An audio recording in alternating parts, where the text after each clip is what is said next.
Welcome back my YouTube channel. दोस्तों सबसे पहले आप इस न्यूज हेडलाइन पे नजर डालिए। रणवीर कपूर जो बहुत ही जाने माने एक्टर है, उसको ईडी के द्वारा समन किया गया है। रणवीर के ऊपर आरोप है कि एक ऑनलाइन बेटिंग ऐप को उन्होंने प्रमोट किया है। सिर्फ रणवीर ही नहीं बल्कि श्रद्धा कपूर, हुमा कुरैशी, हिना खान और कपिल शर्मा भी इस केस में फंसते नजर आ रहे हैं। लेकिन ये पूरा मामला सिर्फ बेटिंग ऐप को प्रमोट करने का नहीं है। इस मामले का तार हवाला नेटवर्क से जुड़े हुए हैं और इसके ऊपर ऐसे आरोप लग रहे हैं कि इन सेलिब्रिटी ने भी अपना पेमेंट हवाला के जरिए ही लिया था। सिर्फ यही नहीं, इस केस का कनेक्शन दाऊद इब्राहिम और नक्सलवाद से जुड़ते नजर आ रहे हैं। एनडीटीवी की वेबसाइट पर पब्लिश इस आर्टिकल की माने तो महादेव बैटिंग ऐप दिन का करीब 200 करोड़ रुपए कमा रहा है और इस बैटिंग ऐप के पीछे के मास्टरमाइंड है सौरभ चंद्रकार और रवि उत्पल, जो यूएई में बैठकर अपना सारा खेल चला रहे हैं। और ये ऑनलाइन बेटिंग का खेल से करीबन वो अभी तक 5000 करोड़ रुपए कमा चुके हैं। इसकी अमीरी का अंदाजा आप इस बात से लगा सकते हैं कि फरवरी 2023 में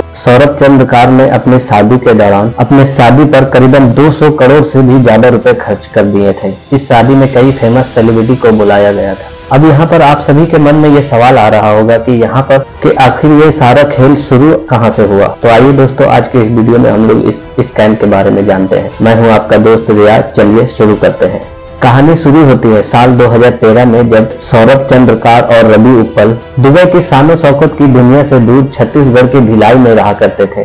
सौरभ चंद्रकार एक जूस की दुकान चलाता था और वहीं पे रवि उत्पल का टायर्स का काम हुआ करता था। ये दोनों दिन भर मेहनत करके जो भी पैसे कमाते थे, ये उसमें से थोड़ा सा पैसा अपने घर में देते थे। लेकिन फिर अचानक इसको एक बेटिंग का शौक लग जाता है और फिर अपने पैसों को थोड़ी थोड़ी सट्टे में उड़ाने लगते हैं। बात करें सौरभ चंद्रकार की, तो उसने करीबन 10 से 15 लाख रुपए सट्टे में गंवा दिए और फिर रवि उत्पल के साथ भी कुछ ऐसा ही हुआ था। और इतना सारे लॉसेस झेलने के बाद इन दोनों को समझ में आ गया था कि ये बैटिंग की दुनिया में सट्टा खेलने वाला नहीं बल्कि खिलाने वाला अमीर होता है। और फिर इसीलिए ये दोनों अपनी दुकानों पर ताला लगाकर अमीर बनने निकल पड़ते हैं। लेकिन प्रॉब्लम यहाँ पर ये थी कि भारत में बैटिंग इनलीगल होने के कारण उसका खेल कभी भी खत्म हो सकता था। और फिर सौरभ और रवि इसका तोड़ निकालने के लिए दुबई पहुंच जाता है। दुबई में जहां ना तो बैटिंग पर कोई बैन है और वहां बैठकर अपने ग्लोबल नेटवर्क को चला सकते हैं।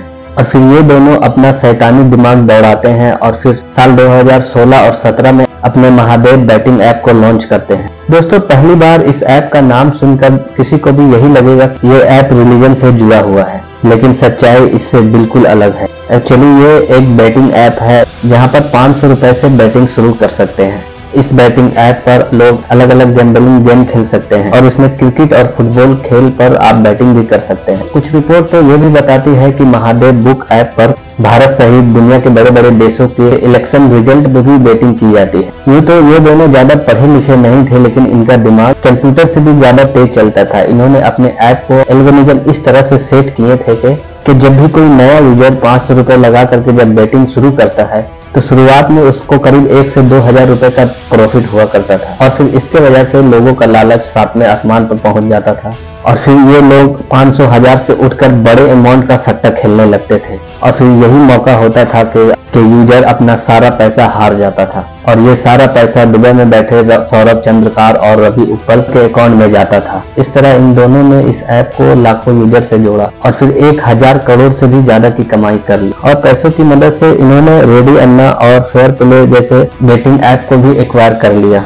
लेकिन इन दोनों का लालच यहीं पर खत्म नहीं हुआ। इन्होंने फिर धीरे धीरे महादेव ऐप की फ्रेंचाइजी भी बांटना शुरू कर दी। जी हाँ दोस्तों, आपने अभी तक NBA चाय वाला और मैकडोनल्ड जैसी कंपनी को फ्रेंचाइज बिजनेस के बारे में सुना होगा, लेकिन सौरभ चंद्रकार और रवि उत्पल इस मॉडल को बैटिंग की दुनिया में लॉन्च कर दिया। ये मैं नहीं, ये हमारे देश का ईडी कह रहा है। जिनकी माने तो महादेव बुक ऐप करीबन 70-30 के रेशियो में अपनी फ्रेंचाइजी को सेल करते हैं। इंडिया, पाकिस्तान, श्रीलंका, बांग्लादेश में बैठे इस फ्रेंचाइजी को लेकर नए यूजर को जोड़ती है और फिर अपने लोकल एरिया में खुलेआम बैटिंग कराते हैं। आप इसको दूसरे शब्दों में कहें कि ये दोनों एक बैटिंग का गंदा खेल खेल रहे थे। मोहरे अपॉइंट करते हैं और ये यूएई में बैठकर अपने जेबें भर रहे हैं और ये लोकल हुकर को मैनेज करने के लिए ऊपर भी कई लोग बैठे हुए थे। और ये सिस्टम इतना गहरा था कि अगर कोई हॉकीज पकड़ा भी जाता है तो पुलिस, इन्विटेशन एजेंसीज उस दोनों तक कभी पहुंच ही नहीं सकती थी। ये सब सुनने के बाद आप यही सोच रहे हो कि आखिर इतने हजारों करोड़ रुपए कमाने वाले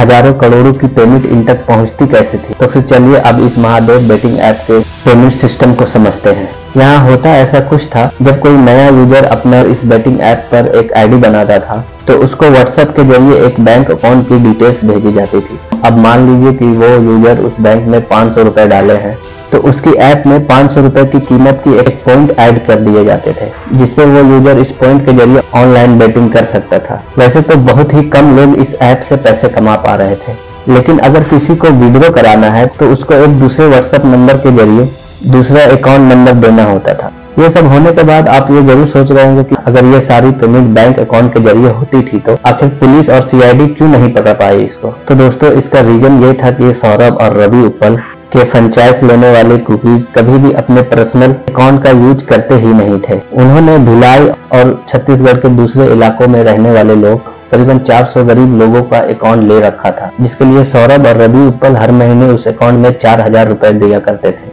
और फिर बाद में इस पैसे को हवाला के जरिए दुबई भेज दिया जाता था और इस पैसे को किसी को कानो कान भनक भी नहीं होती थी। लेकिन अब ये सवाल उठता है कि पिछले 6-7 सालों से ये सब बेटिंग ऐप चल रहा था, ये बिजनेस इतने आराम से चल रहा था, तो हाल ही के दिनों में ये बेटिंग ऐप का इतना गूंज क्यों सुनाई दे रहा है। आखिर ऐसा क्या हुआ कि जो सौरभ और रवि उप्पल पर्दे के पीछे से ये काम कर रहा था और ये ऑपरेट कर रहा था, उनकी कहानियां मीडिया और इंटरनेट पर बहुत ज्यादा वायरल हो रही है। दोस्तों, कहते हैं ना कि मुजरिम चाहे जितना भी शातिर हो, वो अपने पीछे कभी न कभी कोई न कोई सबूत तो जरूर छोड़ जाता है और इस केस में मुजरिम ने इतनी बड़ी गलती कर बैठी जिसको छुपाने के बावजूद भी छुपाया नहीं जा सकता था। जी हाँ, यहाँ मैं वही 200 करोड़ रुपए वाली शादी के बारे में बात कर रहा हूँ, जिसके बारे में मैंने आपको वीडियो के स्टार्टिंग में बताया था। टाइगर श्रॉफ, नेहा कक्कड़, सनी लियोनी, भारती सिंह, राहत अली, फतेह खान, नुसरत भरूचा, भाग्यश्री और सुखविंदर सिंह, ये सब वो फेमस नाम है जो फरवरी 2023 में हुई सौरभ चंद्रकार की लैब वेडिंग का हिस्सा बनी थी, जिसके लिए इस शादी में 200 करोड़ रुपए का खर्च किया गया था। अगर अंबानी अडानी की परिवार की वेडिंग होती तो कोई हजम भी कर सकता था, लेकिन एक जूस बेचने वाला जो समाज के नजरों में जॉब के लिए दुबई गया था, उसके पास इतना सारा पैसा कहां से आया। आपको बता दें कि सौरभ चंद्रकार ने यूएई के छठे सबसे बड़े शहर रस अल खाइमा में शादी करी। इसके लिए अर्बन इवेंट प्राइवेट लिमिटेड की एक इवेंट मैनेजमेंट कंपनी को हलाला के जरिए 112 करोड़ की पेमेंट करी गई थी। साथ ही इस शादी के लिए जो भी होटल बुक किया गया था उसका खर्च भी करीबन 42 करोड़ रुपए बताया जा रहा है। वेडिंग प्लानर, डेकोरेटर और डांसर सबको मुंबई से बुलाया गया, जिनको रहने, खाने और ट्रैवल का सारा खर्च भी सौरभ चंद्रकार ने ही उठाया था। सौरभ ने नागपुर में रहने वाले अपने फैमिली मेंबर को, जिसको दुबई में लाने के लिए प्राइवेट जेट भेजे थे, जिसका खर्चा आप खुद ही समझ सकते हो। और इस इवेंट का हर इंसान का पेमेंट हवाला के जरिए ही किया गया था और यही एक कारण था कि जिसने ईडी का ध्यान अपनी ओर खींचा।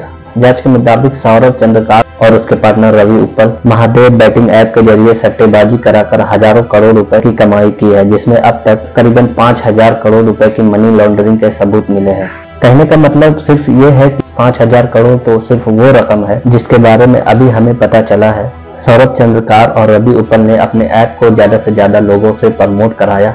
स्टेट, डिस्ट्रिक्ट, यहाँ तक कि विलेज लेवल पर भी डिस्ट्रीब्यूशन चैन बनाई हुई थी,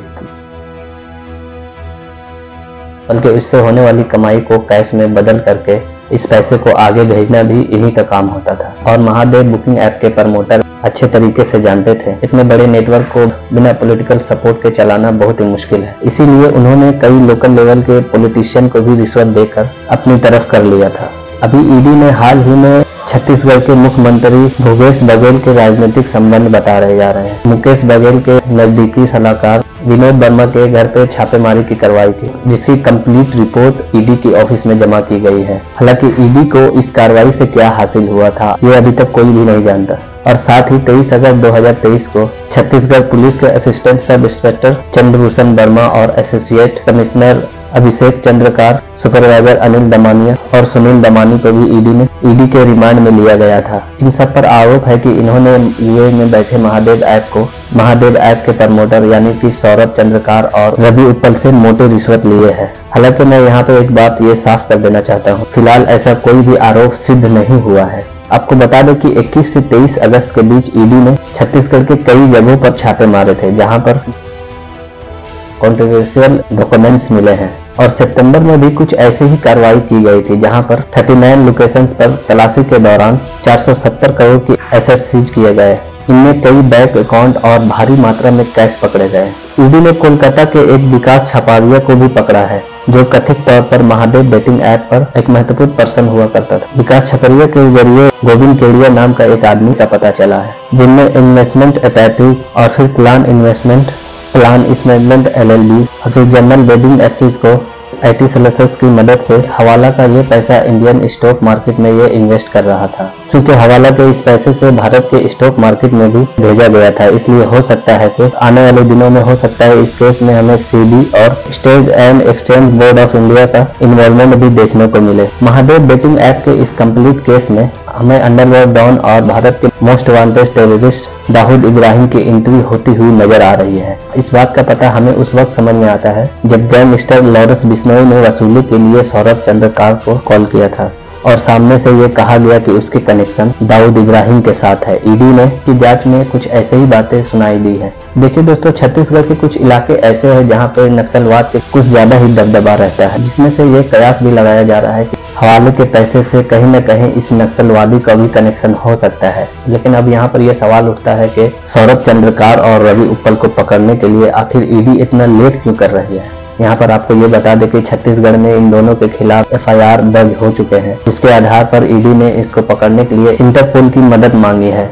ऐसा माना जा रहा है कि सौरभ चंद्रकार दुबई में ही कहीं छुपा हुआ है और रवि उप्पल फिलहाल श्रीलंका भाग गया है और ये कोई नहीं जानता है कि इस केस में अभी कितने नाम आने वाले हैं, कितने मोड़ आने वाले हैं और महादेव बुकिंग ऐप की कंट्रोवर्सी क्राइम की दुनिया में कितनी गहरी जाने वाली है। बाकी आप इस स्कैम के बारे में क्या सोचते हैं, आप हमें कमेंट करके बता सकते हैं। तो दोस्तों सतर्क रहें और ऐसे बेटिंग ऐप से दूर ही रहें। और दोस्तों इस वीडियो में फिलहाल इतना ही, और जाने से पहले मैं आपसे ये गुजारिश करूंगा कि ये वीडियो आपको अगर अच्छा लगा हो, इन्फॉर्मेटिव लगा हो तो शेयर जरूर करें और साथ में मेरे इस चैनल को सब्सक्राइब करें। Thank you very much.